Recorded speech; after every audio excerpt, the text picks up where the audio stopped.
Quand les nouvelles s'affolent, Métropole fait le point. Le point tous les matins, simultanément sur Radio et Télémétropole. Le point est une courtoisie de la BNC, Unipièce, MSC+, Arcordia Shipping et Lissa Lotto. Alors monsieur, bonjour. Bienvenue à la rubrique Le Point de Radio et Télémétropole. Notre invité ce matin, Jean Saint-Ville, et on mettra le cap sur la situation des réfugiés qui étaient jusqu'à récemment bloqués sous le pont, côté américain et côté mexicain. Eh bien, nous allons essayer de comprendre le phénomène. Professeur, bonjour, bienvenue encore une fois à Métropole. C'est un plaisir de vous avoir sur le plateau aujourd'hui. Bien, bonjour Wendell, et puis je dis également bonjour à tous les téléspectateurs. J'espère que cette émission comblera leur attente, surtout concernant la situation des Haïtiens qui, il y a encore quelques jours, étaient bloqués sous le pont d'El Rio à l'entrée des États-Unis et État du Texas, et à la limite du Mexique. Oui, vous avez entendu, si vous suivez l'évolution de la situation, vous avez sûrement appris qu'il y a évolution.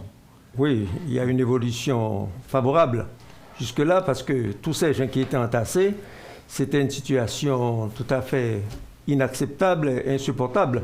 Il y avait des risques de maladie, il y avait aussi des risques de décès par faute d'alimentation correcte, mais c'était vraiment insoutenable. Même avant de revenir sur l'alimentation, sur le sort infligé à ces Haïtiens, parlons, si vous souhaitez, de l'évolution. Ce matin encore, nous étions en contact avec un Américain d'origine haïtienne, mais qui vit dans le Texas, plus précisément dans la ville d'El Paso. Quand on lui a posé la question à savoir où sont passés les 10 000, les 15 000 Haïtiens qui étaient bloqués, il nous a fait savoir qu'il y avait, qu'ils sont répartis en plusieurs catégories, 3 catégories. Il y en a qui sont retournés au Mexique, il y a une partie qui est détenue, et il y a une catégorie qui est détenue au fin d'être interrogée par les autorités, et il y a une 3e catégorie qui a été tout simplement libérée. Voilà pourquoi... Qui sont relâchés dans la nature des États-Unis. Qui sont relâchés. Et est-ce que vous avez une compréhension de la décision américaine? Bon, le gouvernement américain n'a pas encore expliqué les raisons de cette décision, mais je suppose que cet assouplissement de la situation, du moins assouplissement relatif, c'est à cause des vives protestations qui ont été soulevées. Et en particulier, la réaction de l'ancien envoyé spécial américain, Daniel Foote. Les États-Unis, grand pays démocratique, ne pouvaient pas continuer à garder les gens sous un pont dans des conditions aussi ignobles. Il fallait quand même prendre une décision plus ou moins favorable. Oui, mais on va continuer à les refouler. Hein. Oui, bien sûr. On va continuer mais on a maquillé la chose un peu. À les expulser. Parce bon, que là, non, on est d'accord. Mais jusqu'à récemment, le dernier décompte faisait état de 4 000. Oui, près en de 10 jours. Oui, près de 4 000, oui. Donc là, vous pensez que c'est vraiment pour assouplir ou bien... Bon, il y a un assouplissement. Parce qu'au départ... Pour jeter de la poudre aux yeux? Bon, pas seulement ça. Pas seulement ça. Parce qu'au départ, ils voulaient les expulser tous. C'est ce qui a été dit. Ils veulent mettre de l'ordre. Mais, en raison des protestations, ils ont accepté d'examiner leurs cas. Donc, les cas de certains. Parce qu'un grand pays comme les États-Unis ne peut pas se permettre de violer de manière aussi flagrante les règlements internationaux. Il est dit que si un réfugié met les pieds dans un pays, on a le devoir de l'entendre et de traiter son cas. Oui. C'est pourquoi ils ont accepté Mais entendre ou écouter 17 000 personnes, 18 000 personnes, c'est un travail de titan quand même. Absolument, oui. Oui, absolument. Ce n'est pas facile, mais les règlements le disent. Ils ont commencé par expulser une quantité parce qu'il y a aussi un jeu politique. Biden ne pouvait pas rester les bras croisés et accepter tout le monde comme ça parce qu'il y a des enjeux. L'année prochaine, c'est une année électorale. Il y a des enjeux, il fallait qu'il montre une certaine autorité. Donc, il a coupé la poire presque en deux. Expulser certains et puis entendre quelques-uns, bien faire semblant d'entendre quelques-uns. Ces gens, théoriquement, ils doivent passer devant un juge qui doit décider de leur sort. Mais il y en a qui auront peut-être la chance. S'il y en a qui intéressent l'économie américaine, si les États-Unis peuvent tirer profit des talents, des qualités, des compétences de certaines personnes, peut-être qu'on peut leur donner une chance de rester. Parce que c'est une main-d'œuvre, disons, c'est une sorte de pain béni pour les États-Unis, de trouver des gens qui ont une certaine formation, qui ont une certaine expérience et qui peuvent continuer à faire prospérer l'économie américaine. Est-ce que pour des raisons électoralistes, tout simplement, Biden, démocrate, peut jouer le jeu des républicains, précisément de Donald Trump? Bon, il est obligé de le jouer en partie. Il est obligé de le jouer en partie parce qu'il était sous le feu de critiques acerbes.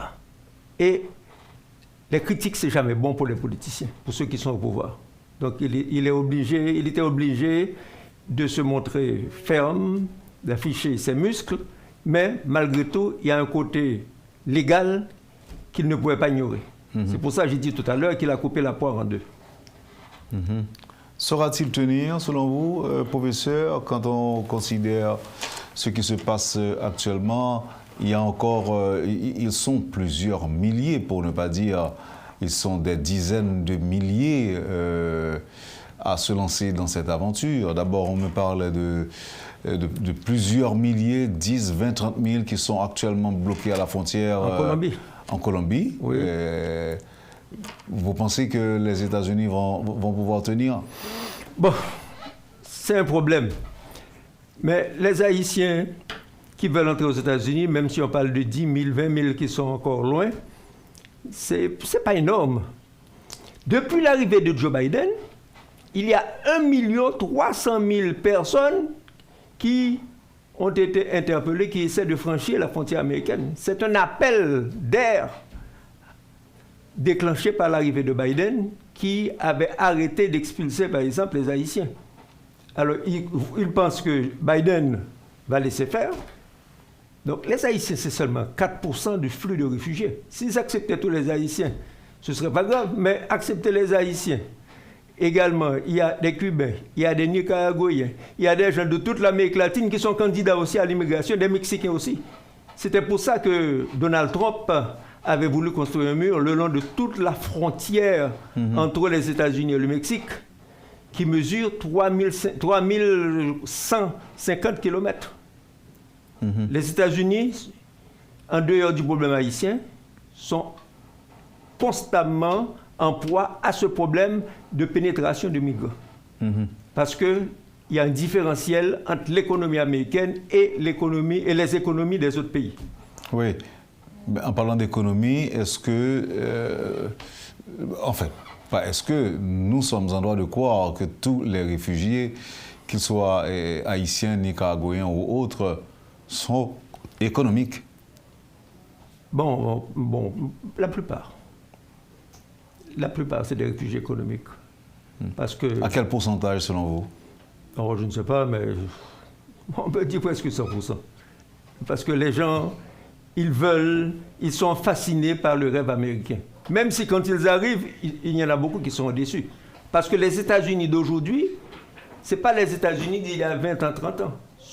Moi, j'ai un cousin qui habite New York, qui a réussi sa vie aux États-Unis. Il a des maisons, il avait une compagnie de taxi. Mais lui, il me parle chaque fois de la misère qui s'installe aux États-Unis. Payer un logement, c'est de plus en plus difficile. Et il y a beaucoup de gens aux États-Unis qui vivent de l'aide de l'État. Ils reçoivent des bons, ce qu'on appelle les vouchers, pour pouvoir s'alimenter. C'est quand on arrive aux États-Unis qu'on se rend compte que la situation n'est pas facile. Oui, mais personne ne va parler aux Haïtiens pour leur dire qu'il y a de la misère aux États-Unis, qu'on doit travailler dur, qu'on doit travailler dur pour gagner son pain quotidien. On va pas le dire aux Haïtiens. Non, parce que ils ne croiront pas d'ailleurs. C'est l'image ancienne, c'est l'image du rêve américain qui est terminé maintenant. Les États-Unis sont un pays extrêmement difficile. Il y a même des gens qui sont professeurs d'université qui ont des difficultés, qui habitent à 2 ou à 3 dans un appartement parce que la vie est extrêmement dure. Oui, mais l'État garantit. Dans des États comme la Californie. Mais l'État garantit un minimum quand même. Un minimum qui est en dessous du minimum vital. C'est-à-dire? C'est-à-dire que si vous avez une aide alimentaire, ça ne suffit pas pour combler toutes vos dépenses d'alimentation. Et puis en termes de logement, il y a beaucoup de problèmes. Il y a beaucoup de gens qui sont menacés de perdre leur logement. Il y avait un sursis, mais qui a expiré maintenant sous Biden. Il y a beaucoup de gens aux États-Unis qui vont se retrouver à la rue. Oui, bon, là nous parlons de gens en général ou bien nous parlons des Américains? Parce que les Américains ont droit à quelque chose quand même. Hein. Je ne parle pas de ressortissants étrangers. Pas vraiment à grand-chose. Non, mais je sais qu'il y a des clochards aussi, qu'il y a des mendiants aux États-Unis. On les rencontre, il y a des sans-abri. De plus en plus. De plus en plus. Avec ce qui va se passer pour des millions de gens qui ne peuvent pas payer leur logement, qui avaient un sursis, alors ça va barder. Hein. Et ça, c'est un grand problème. Donc ce minimum est en dessous de ce qu'il faut. Et là encore, qui va le dire aux candidats pour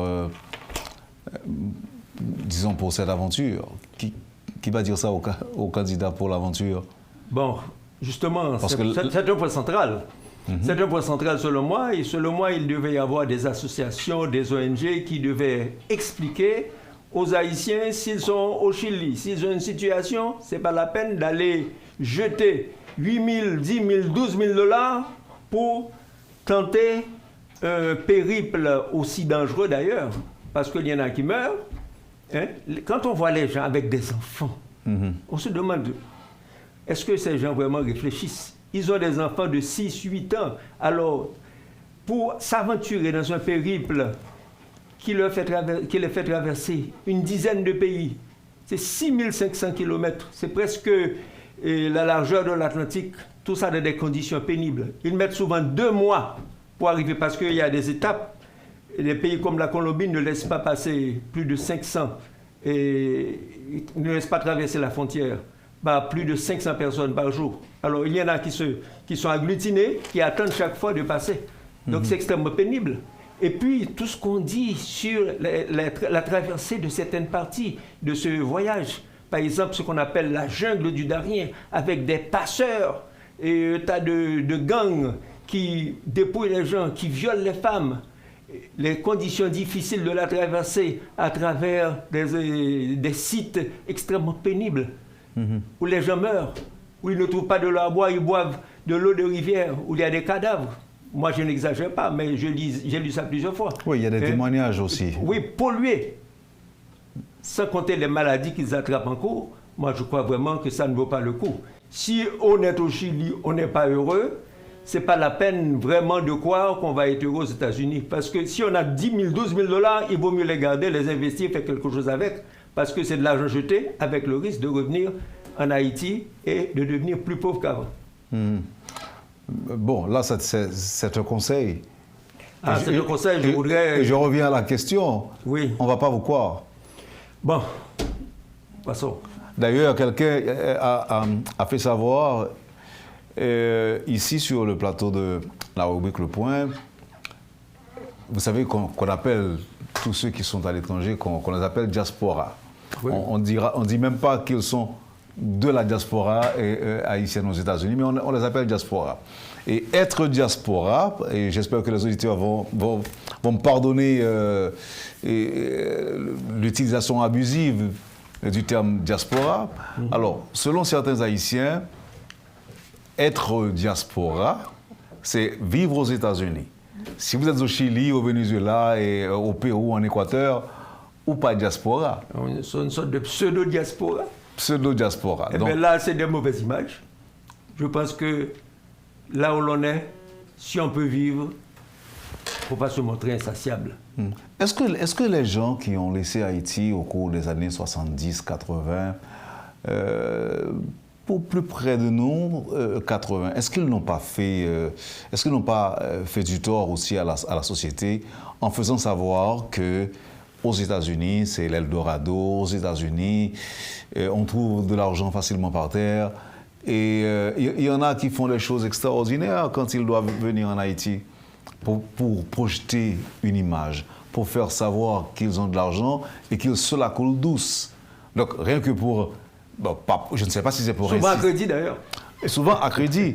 Et pas pour inciter les gens. Et je ne sais pas si c'est pour inciter les gens à venir aussi, à les rejoindre là-bas. Mais est-ce que ici, en encourageant de cette manière les gens à venir aux États-Unis de n'importe quelle façon, est-ce qu'ils n'ont pas fait du tort aussi aux naïfs, je dirais? Eh bien...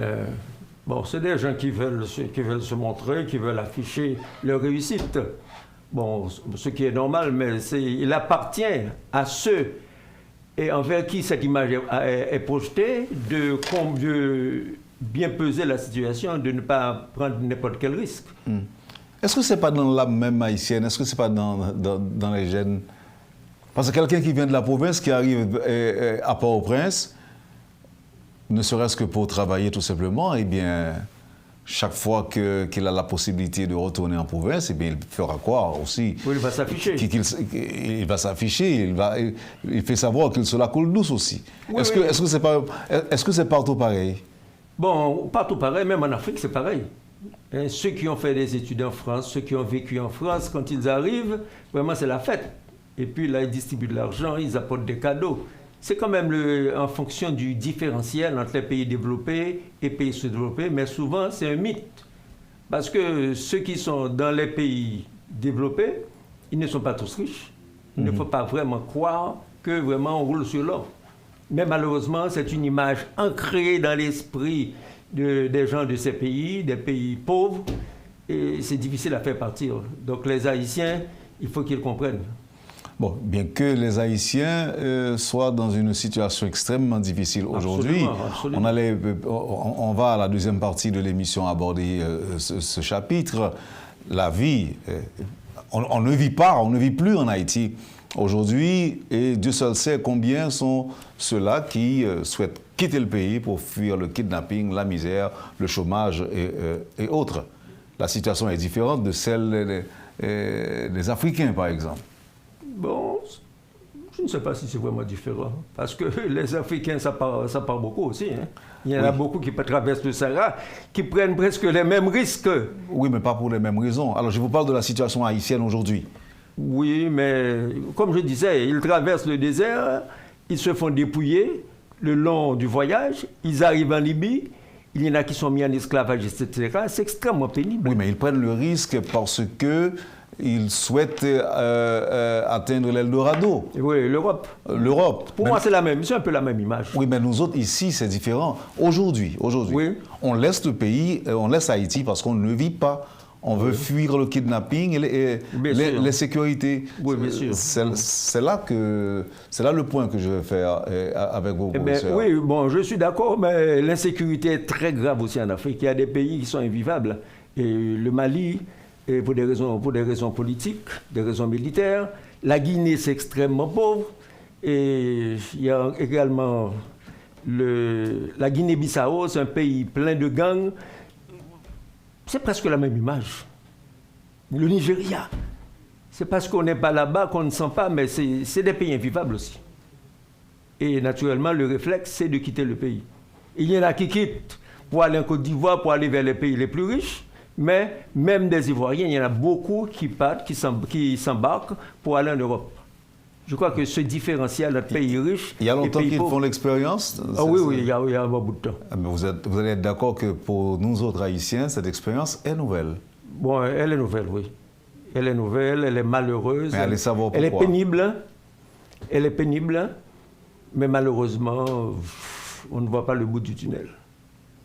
Vous avez bien dit. On ne voit pas le bout du tunnel. Non, non, non, non. Ce tunnel, il est long. Il est obscur. C'est la nuit dedans. C'est l'enfer. Et il doit être de plusieurs kilomètres de long. Ah, peut-être. Excessivement long, c'est difficile. Donc, en disant que nos chefs de gang sont des inhumains, sont des sans-mamans, donc ils ont des homologues. Ils ont des homologues. Oui, oui, oui. Ils sont des homologues. Regardez ce qui se passe même au Burkina Faso. C'est pareil. Moi, comme j'ai vécu longtemps en Afrique, je suis ça de près, mais l'image n'est pas vraiment différente. Ça évolue de manière semblable. Oui, mais on peut comprendre on peut essayer de comprendre les motivations, professeur. Les motivations, est-ce qu'elles sont tout simplement économiques? Parce que là, il y a de la méchanceté aussi. Quand on viole les femmes, on viole les jeunes femmes aussi en Haïti. Bon, c'est pareil, mais là, c'est pareil, hélas. C'est pareil. Motivation économique, motivation, disons, presque, on peut dire, c'est la folie aussi. Parce que pour ce qu'on voit, ce qui se passe au Nigeria, de temps en temps, on attrape 200, 300 élèves filles, on les garde 2 mois, 3 mois, et on devine ce qui s'est passé avec ces filles-là. Donc là, vous faites allusion au Boko Haram, par exemple. Boko Haram, oui, ça, oui. Qui est d'une organisation purement criminelle. Criminelle. Terroriste aussi. Absolument.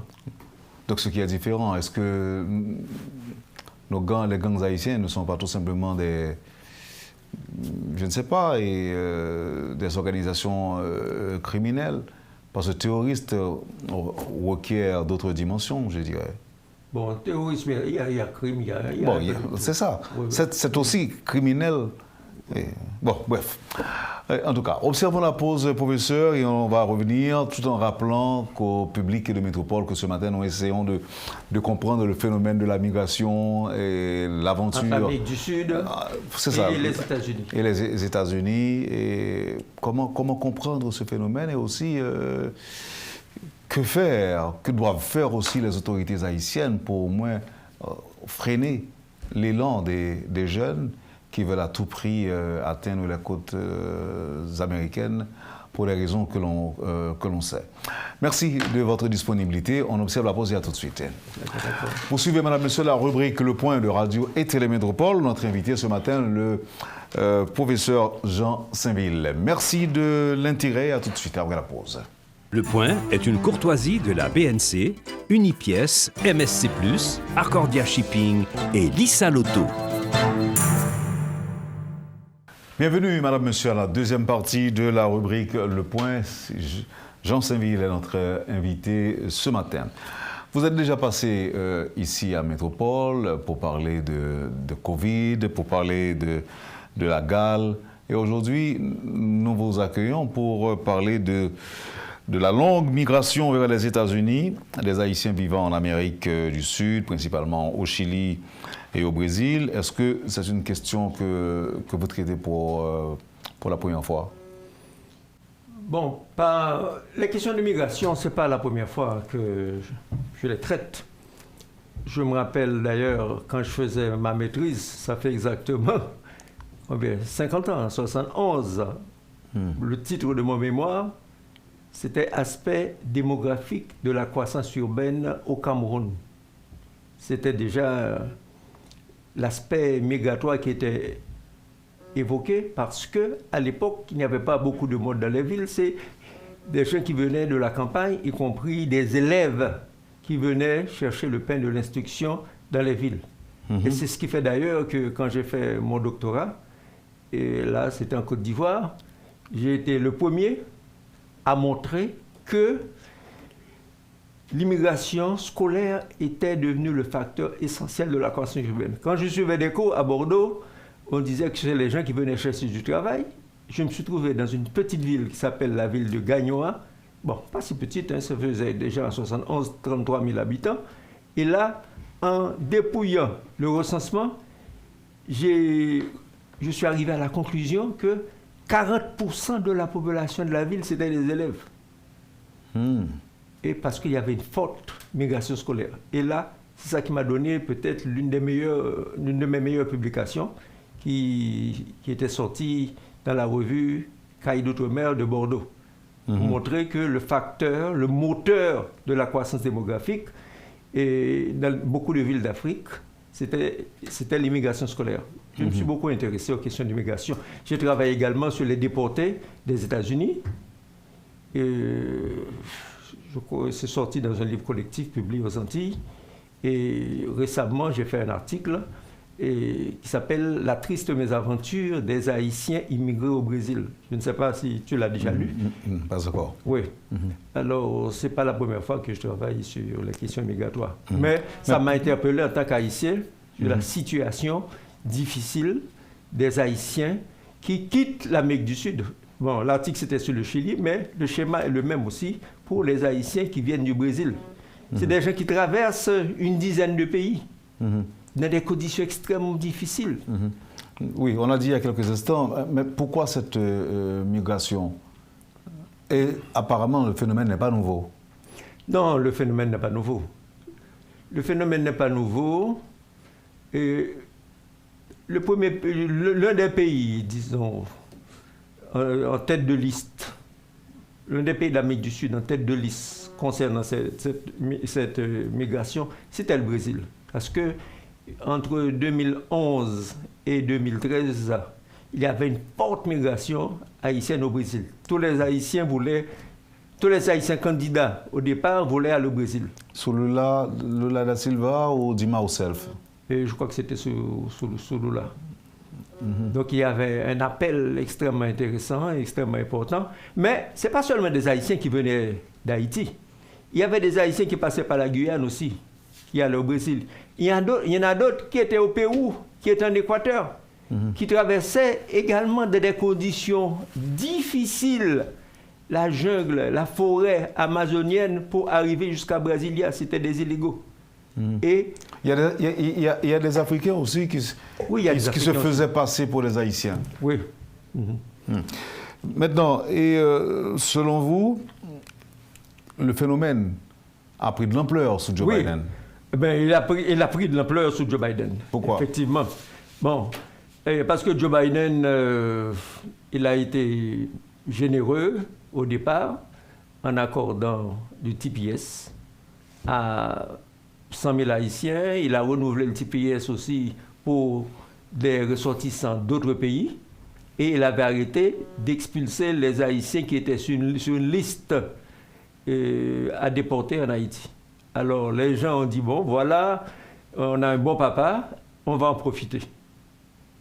Et comme je dis, depuis l'arrivée de Biden, il y a déjà 1 300 000 personnes interpellées à la frontière des États-Unis. Ça, c'est du jamais vu. Donald Trump se plaignait, mais le phénomène a pris une ampleur. Je ne sais pas si les États-Unis sont capables d'arrêter ça.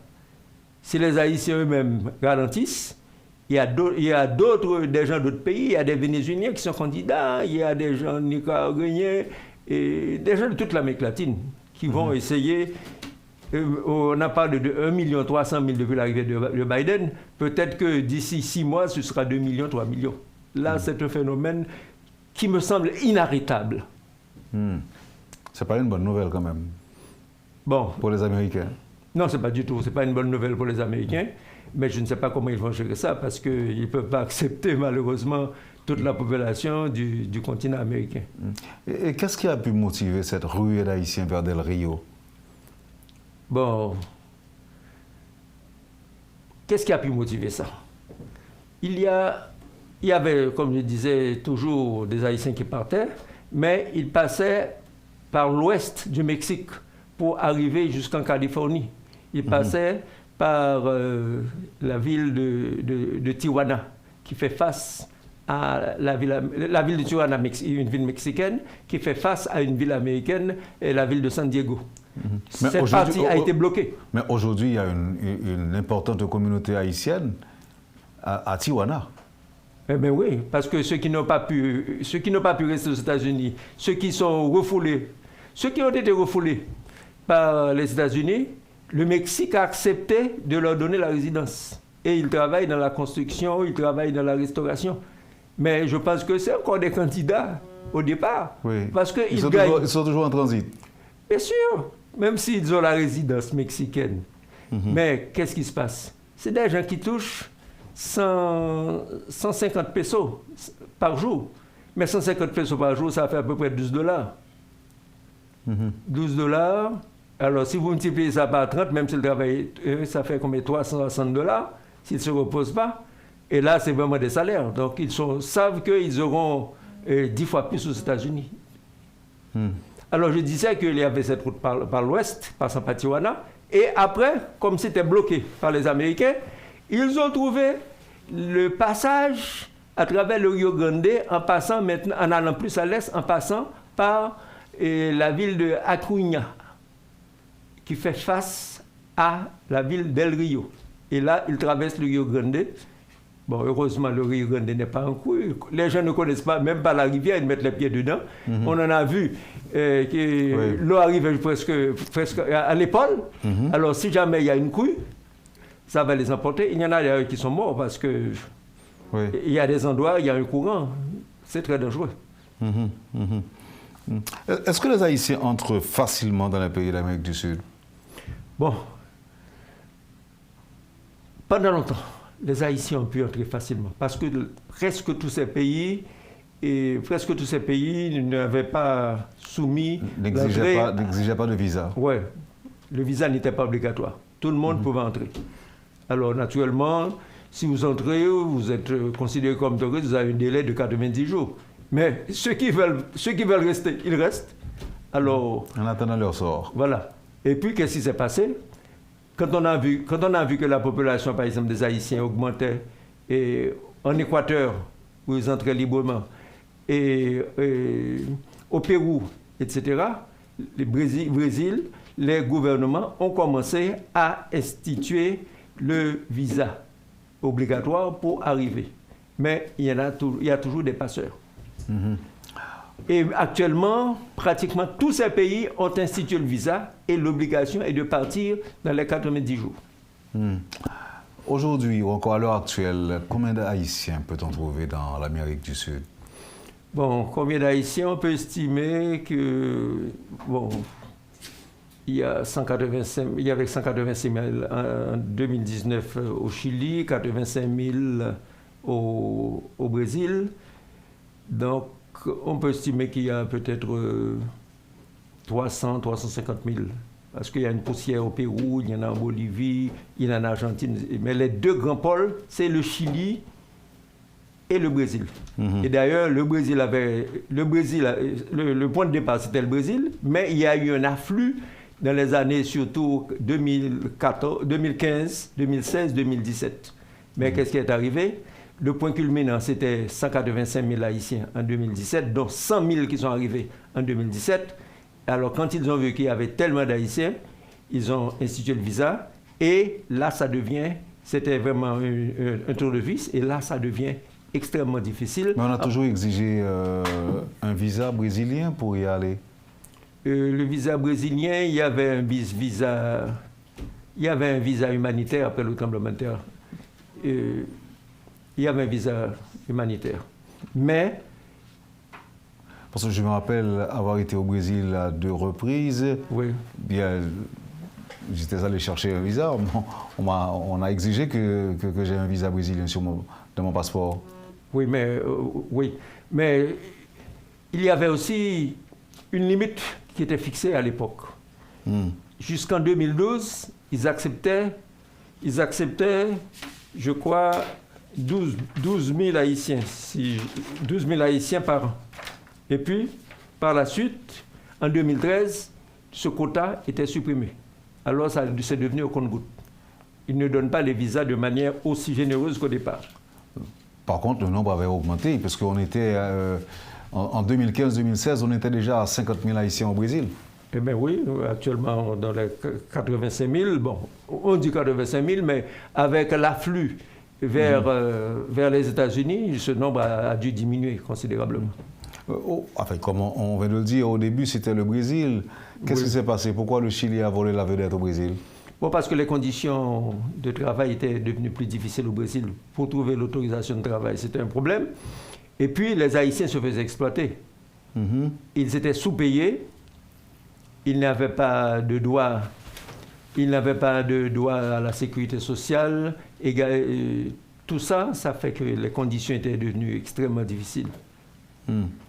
On parle aussi d'âge d'or de l'immigration haïtienne au Chili. Qu'est-ce qui s'était passé? L'âge d'or, c'était 2016-2017, où vraiment il y avait un afflux, il y avait comme 2 ou 3 avions qui partaient chaque jour. Et c'était tellement, le trafic était tellement intense que la partie, disons, traditionnelle de l'aéroport n'était plus consacrée au départ des Haïtiens, c'était le côté Malari que le trafic se faisait. Parce que c'était un trafic intense. La zone traditionnelle était saturée. Et là, vraiment, ça débarquait. Mais là, justement, il y avait beaucoup de complicité aussi. Complicité, il y avait une fameuse compagnie LAW, L-A-W, Latin American Wings. Et c'était cette compagnie qui avait des combines pour faire venir les Haïtiens, pour leur faire croire que c'était vraiment l'Eldorado, le Chili. Et les gens se laissaient berner. Ils partaient et ils entraient constamment, ils entraient quotidiennement au Chili. Et vraiment, c'était... Et malheureusement, quand ils arrivaient, c'était pas vraiment l'Eldorado, mais ils arrivaient à trouver du travail parce que il y avait le gouvernement de Michel Bachelet qui était un peu, je ne veux pas dire laxiste, mais généreux envers les Haïtiens, envers les étrangers. Mais quand on est arrivé en 2018, sous le gouvernement de Sébastien Piñera, là, les choses ont changé. C'est là qu'ils ont exigé, d'ailleurs, l'extrait de casier judiciaire délivré par la DCPJ. Et malheureusement, pour traiter tout ça, c'était difficile. C'était extrêmement difficile. Et ce n'était pas des relations directes entre l'ambassade et la DCPJ. Il fallait trouver quelqu'un il fallait prendre les empreintes et puis trouver quelqu'un qui s'occupe de ça. Et nous savons que la DCPJ n'est pas suffisamment outillée pour traiter les cas de 100 000 Haïtiens. Il y avait un délai qui était accordé jusqu'en juillet 2019. Le délai est passé et malheureusement, beaucoup d'Haïtiens n'ont pas pu avoir le extrait de casier judiciaire pour faire renouveler leur permis de séjour. Pourquoi on a l'impression que c'est brusquement que les Haïtiens décident de quitter le Chili et le Brésil pour se rendre aux États-Unis? Pourquoi? Eh bien, parce qu'il y en a beaucoup qui... Ils sont déçus ou pas? Bon, il y a le rêve américain, mais il y en a beaucoup qui n'ont pas pu avoir, ce casier judiciaire. Ou du moins, même quand le casier judiciaire était fait, ça arrivait tellement tard que c'était périmé. Donc là, et au Brésil, si on ne travaille pas, on ne peut pas rester dans le pays. Alors c'est un cercle vicieux. Ils ne voulaient pas revenir en Haïti, donc ils se sont frayés cette voie. Et malheureusement, on a dit que c'était une voie très, très, très difficile, extrêmement dangereuse. C'est une aventure que certains ont payé cher. Parce qu'il y a des morts, il y a des accidentés, il y a des gens qui se font berner, et c'est vraiment triste. Les Haïtiens refoulés du Chili, par exemple, pourront-ils y retourner? Refoulés des États-Unis ou bien du Chili? Les Haïtiens qui résidaient au Chili, qui refoulés des États-Unis? Eh bien, ceux qui avaient la résidence, ils peuvent revenir. Le gouvernement chilien a d'ailleurs dit qu'ils peuvent revenir parce que vous avez la résidence. Et bon, si vous avez la résidence à vie, vous pouvez rester 2 ans, 3 ans, autant que vous voulez dans un autre pays et revenir. Ils ont le droit de revenir. C'est ceux qui n'avaient pas de visa, c'est ceux-là qui sont vraiment dans le pétrin. Donc, leur cas, en fait, on peut procéder au cas par cas. Oui. Oui, mais c'est un retour à la case de départ aussi pour ceux qui vont revenir parce qu'il faut trouver du travail. C'est comme on dit en créole, repédaler à zéro. Quelle est la responsabilité des dirigeants haïtiens dans l'émigration des Haïtiens, dans la fuite des Haïtiens? Bon, la fuite des Haïtiens... De leur pays d'origine. Oui. Quelle est la responsabilité des autorités haïtiennes? Bon, je pense que c'est un phénomène qui dépasse les autorités haïtiennes. Les Haïtiens, ils ont presque ça dans le sang.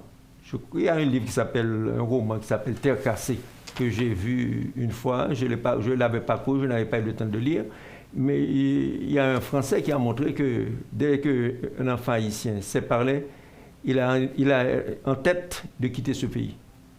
Je crois que c'est les conditions difficiles de ce pays qui font que tout le monde veut partir. Donc là, c'est plus qu'un pays de transit, comme on se plaisait à le dire. Bon, c'est un pays de départ. C'est un pays de départ. C'est pas un pays de transit, mais un pays de départ. Un pays de départ. Parce que là, vous parlez de l'enfant. Oui, déjà les enfants, tout le monde, on leur met en tête qu'ils ne doivent pas rester. Et on le voit. Mais d'ailleurs, République dominicaine, c'est pareil. C'est peut-être 500 000 Haïtiens qui se font refouler chaque année de la République dominicaine. Sans compter les misères des Haïtiens aux Bahamas, dans les îles turques. C'est partout, les Haïtiens, ils ont des problèmes. Ils ont des problèmes avec les autorités pour cause de statut clandestin. Et l'Haïtien, malheureusement, c'est un appel. Il y en a beaucoup qui savent que les horizons sont bouchés, que les horizons sont sans perspective et que la seule issue, c'est l'immigration, mais ils ne prennent pas de précautions. Malgré que la main-d'œuvre est à bon marché. Oui, mais la main-d'œuvre. On ne veut pas de nom. Est-ce que c'est parce que la main-d'œuvre n'est pas trop qualifiée? Bon, même si elle n'est pas très qualifiée, on peut toujours l'utiliser. Il y a toujours des tâches dans la construction. On a même vu en République dominicaine. Et la plupart des gens, ce n'est pas la main-d'œuvre très qualifiée, mais ils apprennent sur le tas et puis, avec de l'énergie, ils arrivent à être opérationnels. Ce n'est pas simplement une question de qualification. On peut toujours faire quelque chose. Servir dans un restaurant, bon, ce n'est pas difficile. D'ailleurs, cette main-d'œuvre peu qualifiée, elle est employée au Mexique, dans la construction, dans la restauration. C'est pareil au Chili, c'est pareil au Brésil. Si on a de la sécurité, on a du travail, vous ne pensez pas que des Haïtiens peuvent... Ça peut s'inverser. Oui. Bon, oui, ça devrait être comme ça. Mais on est loin d'avoir du travail, on est loin de la sécurité. Alors, du travail pour tout le monde, tu veux dire? Oui, mais on est loin de ça. C'est ça le problème. Il faudrait arriver à cette fin, mais la porte, je ne dis pas que la porte est étroite, mais la porte est bouchée. C'est difficile. Un gouvernement ne peut pas venir avec un programme qui... en fait, je ne sais pas, mais au moins qui... Mais ce n'est pas en un jour, ça suppose un travail collectif, que les gens se mettent d'accord. Ce n'est pas facile, mais il faut l'espérer. Il faut l'espérer, mais ce n'est pas seulement l'affaire du gouvernement, c'est l'affaire de toute la société. Oui, mais comment y arriver? Bon. Ça, je n'ai pas... Vous avez dit que c'est le travail de toute la société. Donc maintenant, comment y arriver? Par où passer? Bon, par où passer? Bon, je n'ai pas la solution. C'est ce que je pense, mais il faudrait qu'on arrive à se mettre d'accord pour comprendre que ce pays a besoin de l'entente, de l'union des uns et des autres afin qu'il puisse progresser, parce que nous allons toujours dans le sens contraire à la stabilité et au développement. Et tant qu'on n'a pas une certaine stabilité, tant qu'on n'arrive pas à s'entendre, nous nous enfonçons. Et je pense qu'on devait arriver à un moment, et une heure de vérité, où on dit, bon, on prend notre direction, on prend une direction vers la stabilité et le développement. Avez-vous des reproches à adresser aux Américains? Bon, moi je ne veux pas verser dans des reproches, parce que je pense que nous avons notre pays, notre premier devoir, c'est de nous entendre, et il ne faut pas toujours rejeter notre malheur sur les autres. Parce qu'il y a beaucoup de pays qui arrivent à avancer. La République dominicaine, il y a le Chili aussi, ils étaient tous des pays sous-développés. Mais Ils ont pris leur avenir en main. Le Canada était aussi, jusqu'aux années 50, sous les bottes des Américains, mais les Canadiens ont décidé de créer leur pays. Je pense que la responsabilité nous appartient d'abord. Parce que si on passe des siècles encore à dire que c'est les autres qui nous empêchent d'avancer, ça ne marchera pas. Ça ne marchera pas. Ça ne marchera jamais. Professeur Saint-Ville, nous avons pris mon explication sur ça. C'est peut-être le dernier point que je prends avec vous. En République dominicaine, toujours gagné, ou encore c'est de temps en temps gagné, des manifestations, des problèmes. Comme dans tout peuple, il y a en désaccord avec les dirigeants, que ce soit dirigeants locaux ou autres, ils ont protesté. Mais ou même qui est étranger, ou sur route nationale, internationale, là, ou pas jamais moi bagarre comme ça. Il pas jamais quitter ouais que y a un problème interne. Mais moi dis moi nous même nous pas un problème avec ça. Nous craser pays nous j'en voulons. Nous bouler caoutchouc, nous bloquer pays nous j'en voulons. Ou vivre dans pile d'autres pays, notamment des pays africains ou des professeurs ou fait passer en France et autres. Comment comprendre réaction ou le comportement de nos politiciens? Vous capable de répondre à la question ça? Bon, c'est une question sur laquelle je ne me suis pas vraiment penché. Je ne suis pas vraiment penché sur ça. Ah ben ok, merci. Oui. Oui, et puis il y a aussi, vous êtes poète aussi, vous êtes à votre 3e recueil de poèmes. Non, ce n'est pas mon 3e, c'est mon 7e recueil. Oh, 7e recueil. Je n'ai pas fait beaucoup de publicité pour mes recueils. Le premier était sorti en 2007, qui s'appelle Femme à la clé. Et celui-là s'appelle Poésie enivrante. Il vient de sortir à Washington. Il est sorti, ça fait 2 ou 3 mois. Il est en vente sur Amazon et ça marche très fort. Parce que la poésie que j'écris n'est pas toujours une poésie traditionnelle, c'est une poésie très humoristique. Okay. Ça change de la poésie classique. Ah, ok. Et j'aborde un peu tous les thèmes. Et c'est pour ça que j'ai dit que ma poésie, j'écris une poésie qui embrasse tout et qui tout étreint. Ah, il embrasse tout? Et il étreint tout. Il étreint tout. Parce que j'aborde tous les sujets, aussi bien la nature, l'amour, l'humour, etc. Mais pas politique. Okay. Je reste en dehors de tout ce qui est politique. Non, j'ai vite compris. J'ai vite compris. Alors qu'on dit qu'il embrasse trop, mal étreint. Oui, mais ça étreint tout. Ça étreint tout. Merci beaucoup, professeur. Passez une bonne journée. Merci de votre disponibilité. Nous avons beaucoup apprécié votre participation à l'émission. Et à une prochaine. Bon, merci bien. Je salue aussi les téléspectateurs qui ont eu sûrement le plaisir de me suivre du début à la fin de l'émission, espérant que plusieurs fois encore, je pourrai m'entretenir avec eux. Vous aurez la possibilité. Vous avez suivi, madame, monsieur, la rubrique Le Point de Métropole. Jean Saint-Ville était avec nous aujourd'hui. Passez une bonne journée avec Métropole et à demain. Quand les nouvelles s'affolent, Métropole fait le point. Le point tous les matins, simultanément sur Radio et Télémétropole. Le Point est une courtoisie de la BNC, Unipièce, MSC+, Accordia Shipping et Lisa Lotto.